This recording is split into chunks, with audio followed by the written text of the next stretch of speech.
Hi friends, ಎಲ್ಲರಿಗೂ ನಮಸ್ಕಾರ. ನಾನಿವತ್ತು ಮೆಂತ್ಯ ಗಂಜಿ ಮಾಡ್ತಿದ್ದೀನಿ. ಮೆಂತ್ಯ ತಗೊಂಡಿದ್ದೀನಿ. ಇದರಲ್ಲಿ 2 ಟೇಬಲ್ ಸ್ಪೂನ್ ಇದೆ. ಇದನ್ನು ರಾತ್ರಿ ನೆನೆ ಇಟ್ಟಿದ್ದೀನಿ ನೀರಲ್ಲಿ. 7-8 ಗಂಟೆ ಕಾಲ ಇದು ನೆನೆಬೇಕು. ಈ ಮೆಂತ್ಯ ಸ್ಮೂತ್ ಆಗಿದೆ, ನೆನೆ ಇಟ್ಟರೆ ಕೈ ಬರಲ್ಲ. ಈ ಮೆಂತ್ಯ ಗಂಜಿ ಮಾಡಿದರೆ ತುಂಬ ತಂಪು ಇದೆ ಈ ಗಂಜಿ. ಮತ್ತು ಇದು ಬಾಣಂತಿಯರಿಗೆ ತುಂಬ ಒಳ್ಳೆಯದು. ಇದು ಬೆಳ್ತಿಗೆ ಅಕ್ಕಿ, ಇದರಲ್ಲಿ ಅರ್ಧ kg ಇದೆ. ಇದನ್ನು ಚೆನ್ನಾಗಿ ತೊಳಿಬೇಕಷ್ಟೇ, ತೊಳಿಲಿಲ್ಲ. ಇದು ತೆಂಗಿನ ತುರಿ, ಇದರಲ್ಲಿ ಅರ್ಧ ತಗೊಂಡಿದ್ದೀನಿ. ಇಷ್ಟು ಹಾಕಿದ್ದೀನಿ, ಬಿಳಿದು ಮಾತ್ರ ಹಾಕಿದ್ದೀನಿ. ಹಸಿ ತಗೊಂಡಿದ್ದೀನಿ ನಾನು, ಒಣಗಿದ್ದು ತೆಂಗಿನಕಾಯಿ ಅಲ್ಲ, ಹಸಿ. ಮಿಕ್ಸಿ ಜಾರ್ ತಗೊಂಡಿದ್ದೀನಿ ಒಂದು. ಈ ತೆಂಗಿನ ತುರಿಯನ್ನು ಹಾಕ್ತಿದ್ದೀನಿ. ಇದನ್ನು ಸ್ವಲ್ಪ ಗ್ರೈಂಡ್ ಮಾಡಬೇಕು.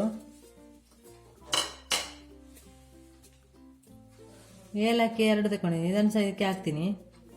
ಸ್ವಲ್ಪ ನೀರು ಹಾಕ್ತಿದ್ದೀನಿ. ಇದನ್ನು ಗ್ರೈಂಡ್ ಮಾಡ್ತಾ ಇರ್ತೀನಿ. ಗ್ರೈಂಡ್ ಮಾಡಿ ಆಯಿತು. ಇದರದ್ದು ಹಾಲು ಕೂಡ ತೆಗಿಬೋದು. ನಾನು ಹಾಲು ತೆಗಿತಾ ಇಲ್ಲ, ಇದನ್ನು ಫುಲ್ ಹಾಕ್ತಿದ್ದೀನಿ. ಈ ಅಕ್ಕಿನ ಚೆನ್ನಾಗಿ ತೊಳೆದು ಬೇಯಲಿಕ್ಕೆ ಇಟ್ಟಿದ್ದೀನಿ. 1 ಲೀಟರ್ ನೀರು ಹಾಕಿದ್ದೀನಿ. ಈಗ ಮೆಂತ್ಯವನ್ನು ಇದಕ್ಕೆ ಹಾಕ್ತಿದ್ದೀನಿ. ಮೆಂತ್ಯವನ್ನು ಸಹ ಚೆನ್ನಾಗಿ ತೊಳೆದು ರಾತ್ರಿ ನೆನೆ ಇಟ್ಟಿದ್ದೀನಿ. ಈಗ ನೀರು ಸಮೇತ ಹಾಕಿದ್ದೀನಿ.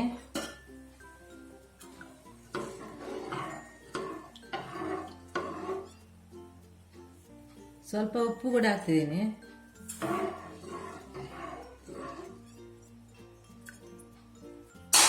ಇದೀಗ ಮುಚ್ಚಿಡ್ತಿದ್ದೀನಿ. ಒಂದು 10 ನಿಮಿಷ ಬೇಯಬೇಕು. 10 ನಿಮಿಷ ಆಯ್ತು, ತೆಗಿತಾ ಇದ್ದೀನಿ.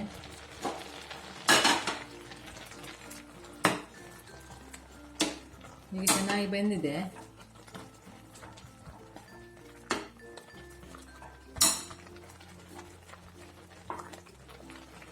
ಈಗ ಈ ಗ್ರೈಂಡ್ ಮಾಡಿದ ತೆಂಗಿನಕಾಯಿನ ಹಾಕ್ತಿದ್ದೀನಿ.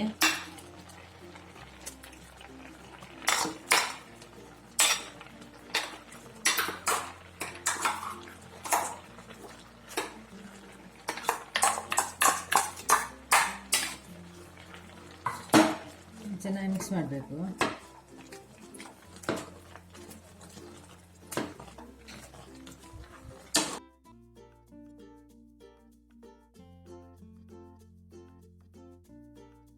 ಇದು ಬಾಣಂತಿಯರಿಗೆ 40 ದಿವಸ ಆಗುವಾಗ ಕೊಡ್ತಾರೆ ಈ ಗಂಜಿಯನ್ನು.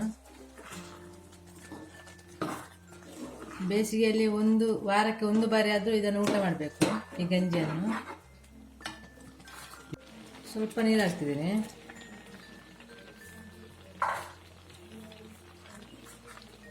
ಇದಕ್ಕೆ ಬೆಲ್ಲ ಕೂಡ ಹಾಕ್ಬೋದು. ನಾನು ಉಪ್ಪು ಮಾತ್ರ ಹಾಕಿದ್ದೀನಿ.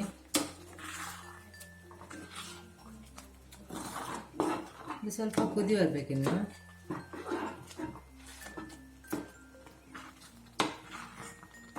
ತೆಂಗಿನಕಾಯಿ ಹಾಕಿ ಸ್ವಲ್ಪ ಬೇಯಬೇಕು.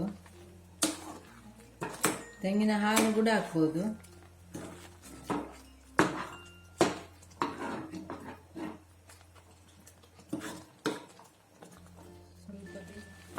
ತೆಂಗಿನಕಾಯಿ ಹಾಕಿ ಚೆನ್ನಾಗಿ ಕುದಿ ಬಂತು.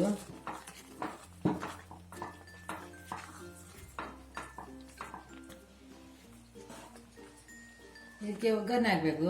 ಗೋಡಂಬಿ ಮತ್ತು ದ್ರಾಕ್ಷಿ ಉಪ್ಪಲ್ಲಿ ಒಗ್ಗರಣೆ ಮಾಡಿ ತಂದಿದ್ದೀನಿ, ಹಾಕ್ತಿದ್ದೀನಿ.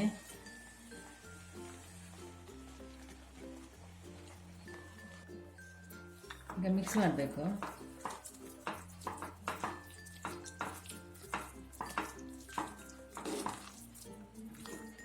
ಬೆಲ್ಲ ಎಲ್ಲ ಹಾಕಿದರೆ ಪಾಯಸ ಥರ ಆಗುತ್ತೆ.